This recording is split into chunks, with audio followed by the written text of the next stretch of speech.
हरे कृष्णा। श्रीमद् भागवत महापुराण के महात्म्य के तीसरे अध्याय में आपका स्वागत है, जिसमें भक्ति के कष्ट की निवृत्ति होती है।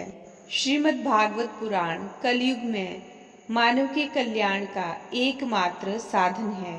चैनल पे इसी श्रृंखला में इसका पहला और दूसरा अध्याय है, उसे अवश्य देखिएगा। वीडियो को लाइक कीजिएगा और कमेंट में हरे कृष्णा जरूर लिखिएगा। इस अध्याय के प्रारंभ में नारद जी सनकादि मुनियों से कहते हैं, अब मैं भक्ति, ज्ञान और वैराग्य को स्थापित करने के लिए प्रयत्न पूर्वक श्री सुखदेव जी के कहे हुए भागवत शास्त्र की कथा द्वारा उज्जवल ज्ञान यज्ञ करूंगा। ये यज्ञ मुझे कहाँ करना है, इसके लिए आप मुझे कोई स्थान बता दीजिए।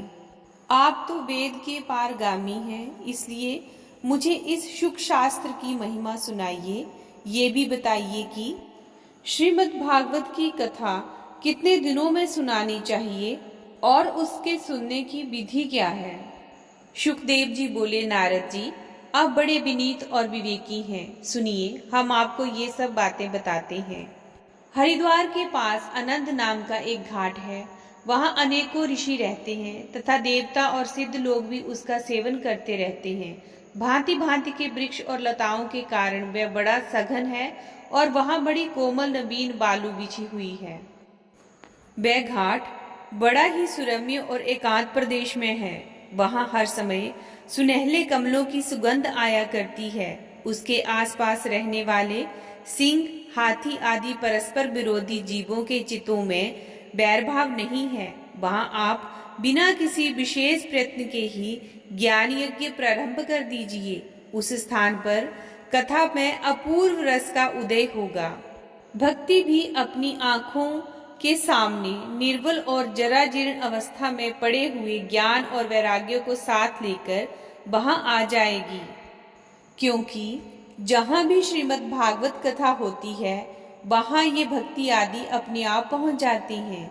वहां कानों में कथा के शब्द पढ़ने से ये तीनों तरुण हो जाएंगे। सूत जी कहते हैं, इस प्रकार कहकर नारद जी के साथ सनकादि भी श्रीमद् भागवत कथा अमृत का पान करने के लिए वहां से तुरंत गंगा तट पर चले आए। जिस समय वे तट पर पहुंचे, भूलोक, देवलोक और ब्रह्मलोक सभी जगह इस कथा का हल्ला हो गया। जो जो भगवत कथा के रसिक विष्णु भक्त थे, वे सभी श्रीमद् भागवत कथा अमृत का पान करने के लिए सबसे आगे दौड़ दौड़ कर आने लगे। च्यवन, गौतम, मेधातिथि, देवल, देवरात, परशुराम, विश्वामित्र, शाकल, मार्कंडे, दत्तात्रेय, पिपलाद, योगेश्वर, व्यास और पराशर, छायाशुक, जाजली और जहू आदि सभी प्रधान मुनिगण अपने अपने पुत्र, शिष्य और स्त्रियों समेत बड़े प्रेम से वहां आए। इनके सिवा वेद, वेदांत, मंत्र, तंत्र, 17 पुराण और 4 शास्त्र भी मूर्तिमान होकर वहां उपस्थित हुए। गंगा आदि नदियां, पुष्कर आदि सरोवर, कुरुक्षेत्र आदि समस्त क्षेत्र, सारी दिशाएं, दंडक आदि वन, हिमालय आदि पर्वत तथा देव, गंधर्व और दानव सभी कथा सुनने चले आए। जो लोग अपने गौरव के कारण नहीं आए, महर्षि भृगु उन्हें समझा बुझाकर ले आए। तब कथा सुनाने के लिए दीक्षित होकर श्री कृष्ण परायण सनकादि नारद जी के दिए हुए श्रेष्ठ आसन पर विराजमान हुए। उस समय सभी श्रोताओं ने उनकी वंदना की। श्रोताओं में वैष्णव, विरक्त, सन्यासी और ब्रह्मचारी लोग आगे बैठे और उन सब के आगे नारद जी विराजमान हुए। एक और ऋषिगण, एक और देवता, एक और वेद और एक और उपनिषद आदि तथा एक और तीर्थ बैठे और दूसरी ओर स्त्रियां बैठी। उस समय सब और जय जयकार, नमस्कार और शंखों का शब्द होने लगा और अबीर, गुलाल, खील एवं फूलों की खूब वर्षा होने लगी। कोई कोई देव श्रेष्ठ तो विमानों पर चढ़कर वहां बैठे हुए सब लोगों पर कल्प वृक्ष के पुष्पों की वर्षा करने लगे। सूत जी कहते हैं, इस प्रकार पूजा समाप्त होने पर जब सब लोग एकाग्रचित हो गए। तब सनकादि ऋषि महात्मा नारद जी को श्रीमद् भागवत का महात्म्य स्पष्ट करके सुनाने लगे। सनकादि ने कहा, अब हम आपको इस भागवत शास्त्र की महिमा सुनाते हैं। इसके श्रवण मात्र से मुक्ति हाथ लग जाती है। श्रीमद् भागवत की कथा का सदा सर्वदा सेवन आस्वादन करना चाहिए। इसके श्रवण मात्र से श्री हरि हृदय में आ विराजते हैं। इस ग्रंथ में 18,000 श्लोक और 12 स्कंद हैं तथा श्री शुकदेव और राजा परीक्षित का संवाद है। आप ये भागवत शास्त्र ध्यान देकर सुनिए। ये जीव तभी तक अज्ञानवश इस संसार चक्र में भटकता है जब तक क्षण भर के लिए भी उसके कानों में इस शुक शास्त्र की कथा नहीं पड़ती। बहुत से शास्त्र और पुराण सुनने से क्या लाभ, इससे तो व्यर्थ का भ्रम बढ़ता है। मुक्ति देने के लिए तो एकमात्र भगवत शास्त्र ही गरज रहा है। जिस घर में नित्य प्रतिदिन श्रीमद् भागवत की कथा होती है वह तीर्थ रूप हो जाता है और जो लोग उसमें रहते हैं उनके सारे पाप नष्ट हो जाते हैं। हजारों अश्वमेध और सैकड़ों वाजपेयी यज्ञ इस शुक शास्त्र कथा का 16वां अंश भी नहीं हो सकते। तपोधनो, जब तक लोग अच्छी तरह श्रीमद् भागवत का श्रवण नहीं करते तभी तक उनके शरीर में पाप निवास करते हैं। फल की दृष्टि से इस शुक शास्त्र कथा की समानता गंगा, गया, काशी, पुष्कर या प्रयाग कोई तीर्थ भी नहीं कर सकता। यदि आपको परम गति की इच्छा है तो अपने मुख से ही श्रीमद् भागवत के आधे अथवा चौथाई श्लोक का नित्य नियम पूर्वक पाठ कीजिए।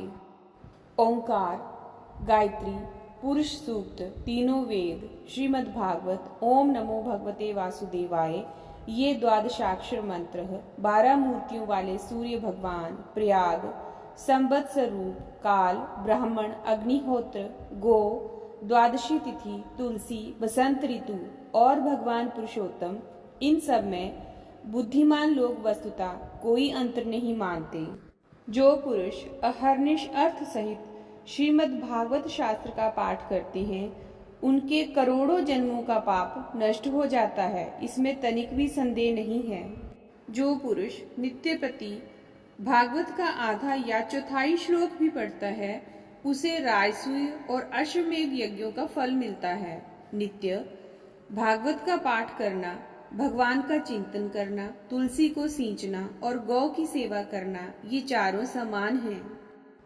जो पुरुष अंत समय में श्रीमद् भागवत का वाक्य सुन लेता है उस पर प्रसन्न होकर भगवान उसे वैकुंठ धाम देते हैं। जो पुरुष इसे सोने के सिंहासन पर रखकर विष्णु भक्त को दान करता है वह अवश्य ही भगवान का सायुज्य प्राप्त करता है।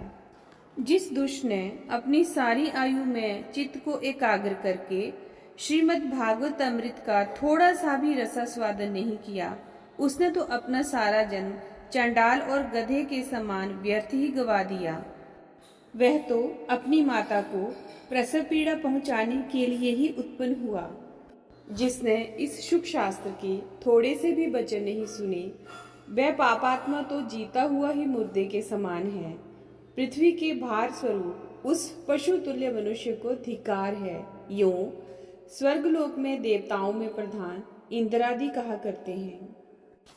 संसार में श्रीमद् भागवत की कथा का मिलना अवश्य ही कठिन है। जब करोड़ों जन्मों का पुण्य होता है तभी इसकी प्राप्ति होती है। नारद जी, आप बड़े ही बुद्धिमान और योग निधि हैं। आप प्रयत्न पूर्वक कथा का श्रवण कीजिए। इसे सुनने के लिए दिनों का कोई नियम नहीं है। इसे तो सर्वदा ही सुनना अच्छा है। इसे सत्य भाषण और ब्रह्मचार्य पालन पूर्वक सर्वदा ही सुनना श्रेष्ठ माना गया है, किंतु कलयुग में ऐसा होना कठिन है। इसलिए इसकी शुकदेव जी ने जो विशेष विधि बताई है वह जान लेनी चाहिए। कलयुग में बहुत दिनों तक चित्त की वृत्तियों को वश में रखना, नियमों में बंधे रहना और किसी पुण्य कार्य के लिए दीक्षित रहना कठिन है। इसलिए सप्ताह श्रवण की विधि है। श्रद्धा पूर्वक कभी भी श्रवण करने से अथवा माघ मास में श्रवण करने से जो फल होता है वही फल श्री शुकदेव जी ने सप्ताह श्रवण में निर्धारित किया है।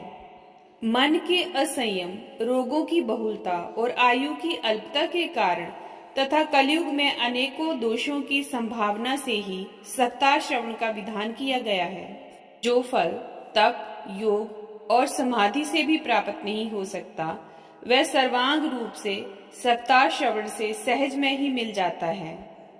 सप्ताह श्रवण यज्ञ से बढ़कर है, व्रत से बढ़कर है, तप से कहीं बढ़कर है, तीर्थ सेवन से तो सदा ही बड़ा है, योग से बढ़कर है, यहाँ तक कि ध्यान और ज्ञान से भी बढ़कर है। अजी, इसकी विशेषता का कहाँ तक वर्णन करें, ये तो सभी से बढ़ चढ़कर है। शौनक जी ने पूछा, सूत जी, ये तो आपने बड़े आश्चर्य की बात कही। अवश्य ही ये भागवत पुराण योग बेता ब्रह्मा जी के भी आदि कारण श्री नारायण का निरूपण करता है, परंतु ये मोक्ष की प्राप्ति में ज्ञान आदि सभी साधनों का तिरस्कार करके इस युग में उनसे भी कैसे बढ़ गया। सूत जी ने कहा, शौनक जी, जब भगवान श्री कृष्ण इस धराधाम को छोड़कर अपने नित्य धाम को जाने लगे, तब उनके मुखार बिंद से एकादश स्कंद का ज्ञानोपदेश सुनकर भी उद्धव जी ने पूछा। उद्धव जी बोले, गोविंद, अब आप तो अपने भक्तों का कार्य करके परम धाम को पधारना चाहते हैं, किंतु मेरे मन में एक बड़ी चिंता है, उसे सुनकर आप मुझे शांत कीजिए। अब घोर कलयुग आया ही समझिए, इसलिए संसार में फिर अनेकों दुष्ट प्रकट हो जाएंगे। उनके संसर्ग से जब अनेकों सत्पुरुष भी उस प्रकृति के हो जाएंगे, तब उनके भार से दबकर ये गौरूपिणी पृथ्वी किसकी शरण में जाएगी। कमल नयन, मुझे तो आपको छोड़कर इसकी रक्षा करने वाला कोई दूसरा नहीं दिखाई देता, इसलिए भक्त वत्सल, आप साधुओं पर कृपा करके यहाँ से मत जाइए। भगवान, आपने निराकार और चिन्ह मात्र होकर भी भक्तों के लिए ही तो ये सगुण रूप धारण किया है, फिर भला आपका वियोग होने पर वे भक्तजन पृथ्वी पर कैसे रह सकेंगे। निर्गुण उपासना में तो बड़ा कष्ट है, इसलिए कुछ और विचार कीजिए। प्रभास क्षेत्र में उद्धव जी के ये वचन सुनकर भगवान सोचने लगे कि भक्तों के अवलंब के लिए मुझे क्या व्यवस्था करनी चाहिए। शौनक जी, तब भगवान ने अपनी सारी शक्ति भागवत में रख दी। वे अंतर्ध्यान होकर इस भागवत समुद्र में प्रवेश कर गए, इसलिए ये भगवान की साक्षात शब्दमयी मूर्ति है। इसके सेवन, श्रवण, पाठ अथवा दर्शन से ही मनुष्य के सारे पाप नष्ट हो जाते हैं। इसी से इसका सप्ताह श्रवण सबसे बढ़कर माना गया है, और कलयुग में तो अन्य सब साधनों को छोड़कर यही प्रधान धर्म बताया गया है। कलिकाल में यही ऐसा धर्म है जो दुख, दरिद्रता, दुर्भाग्य और पापों की सफाई कर देता है तथा काम, क्रोध आदि शत्रुओं पर विजय दिलाता है। अन्यथा भगवान की इस माया से पीछा छुड़ाना देवताओं के लिए भी कठिन है। मनुष्य तो इसे छोड़ ही कैसे सकते हैं। अतः इससे छूटने के लिए सप्ताह श्रवण का विधान किया गया है। सूत जी कहते हैं, शौनक जी, जिस समय सनकादि मुनिवर इस सप्ताह श्रवण की महिमा का बखान कर रहे थे, उस समय सभा में एक बड़ा आश्चर्य हुआ। उसे मैं तुम्हें बतलाता हूँ, सुनो। वहां तरुणावस्था को प्राप्त हुए अपने दोनों पुत्रों को साथ लिए विशुद्ध प्रेम रूपा भक्ति बार बार श्री कृष्ण गोविंद हरे मुरारी, हे नाथ नारायण वासुदेवा आदि भगवान नामों का उच्चारण करती हुई अकस्मात प्रकट हो गई। सभी सदस्यों ने देखा कि परम सुंदरी भक्ति रानी भागवत के अर्थों का आभूषण पहने वहां पधारी। मुनियों की उस सभा में सभी ये तर्क वितर्क करने लगे कि ये यहाँ कैसे आई, कैसे प्रविष्ट हुई। तब सनकादि ने कहा, ये भक्ति देवी अभी अभी कथा के अर्थ से निकली हैं। उनके ये वचन सुनकर भक्ति ने अपने पुत्रों समेत अत्यंत विनम्र होकर सनत कुमार जी से कहा। भक्ति बोली, मैं कलयुग में नष्ट प्राय हो गई थी। आपने कथा अमृत से सींचकर मुझे फिर से पुष्ट कर दिया। अब आप ये बताइए कि मैं यहाँ कहाँ रहूं। ये सुनकर सनकादि ने उससे कहा, तुम भक्तों को भगवान का स्वरूप प्रदान करने वाली, अनन्य प्रेम का संपादन करने वाली और संसार रोगों को निर्मूल करने वाली हो। अतः तुम धैर्य धारण करके नित्य निरंतर विष्णु भक्तों के हृदय में ही निवास करो। ये कलयुग के दोष भले ही सारे संसार पर अपना प्रभाव डालें, किंतु वहां तुम पर इनकी दृष्टि भी नहीं पड़ सकेगी। इस प्रकार उनकी आज्ञा पाते ही भक्ति तुरंत भगवत भक्तों के हृदय में जा विराजी। जिनके हृदय में एकमात्र श्री हरि की भक्ति निवास करती है, वे त्रिलोकी में अत्यंत निर्धन होने पर भी परम धन्य हैं, क्योंकि इस भक्ति की डोरी से बंधकर तो साक्षात भगवान भी अपना परम धाम छोड़कर उनके हृदय में आकर बस जाते हैं। भूलोक में ये भागवत साक्षात परम ब्रह्म विग्रह है। हम इसकी महिमा कहाँ तक वर्णन करें। इसका आश्रय लेकर इसे सुनाने से तो सुनने और सुनाने वाले दोनों को ही भगवान श्री कृष्ण की समता प्राप्त हो जाती है। अतः इसे छोड़कर अन्य धर्मों से क्या प्रयोजन है। इसी के साथ तृतीय अध्याय संपूर्ण होता है। ओम भगवते वासुदेवाय नमः।